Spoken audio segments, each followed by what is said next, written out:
We are going to begin with the big story of the day, and that is the death of Mr. Ross Perot. Thank you for being with us at 5 o'clock today. I'm Doug Dunbar. And I'm Gilma Avalos. The self-made billionaire, noted philanthropist, and former presidential candidate leaves behind a legacy in North Texas and in national politics. Jack Fink is live outside the Perot Museum in Dallas with that legacy. Jack?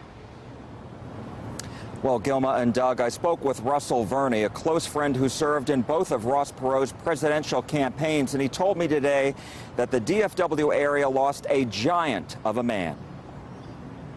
Without any doubt, Ross Perot was about service over self. He was there to serve people, serve his community, serve his church, serve his nation. It was never about what he could get out of it. It was always about what he could give to any project he got involved with.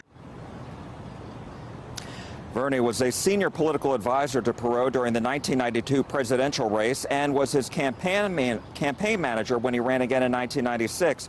Perot received 19% of the vote in 1992 and became the most successful independent presidential candidate in recent memory.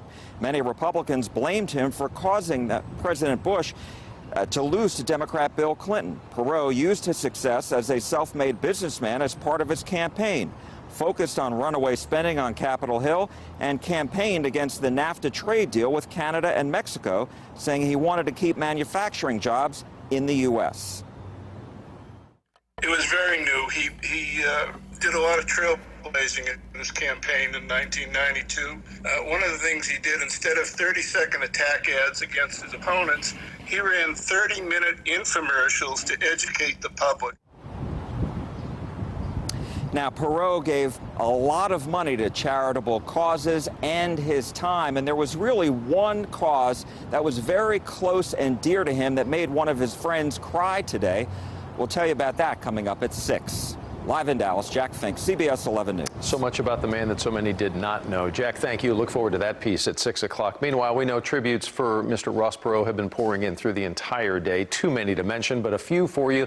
Governor Greg Abbott says that he exemplified what it means to be a Texan and an American.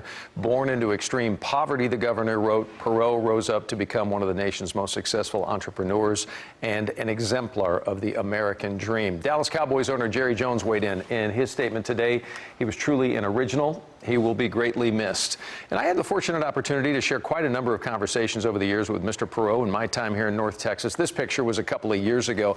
We had an event over at Alliance Airport. But for me, the takeaway every single time that I got to sit down with Mr. Perot was his genuine Texas kindness. He did not project his wealth, ever. I never saw that once. He always projected kindness. He remembered your name. He greeted you with a warm handshake. And above all, he was, as Jack was just talking about, committed to giving back in ways that many of us will not know about. He did that in spades in this place that he loved so much, and knew a lot about North Texas, of course, and gave to a degree, again, that we'll probably never know how deep it really was. And that, honestly, Gilma, was probably just the way he wanted it. Doug, thank you for that perspective. And it turns out Mr. Perot was very particular about his haircuts, and he loved his weekly visits to the Preston Forest Barbers in Dallas. The mood was understandably somber there today as barbers and clients who knew him processed the news of his passing.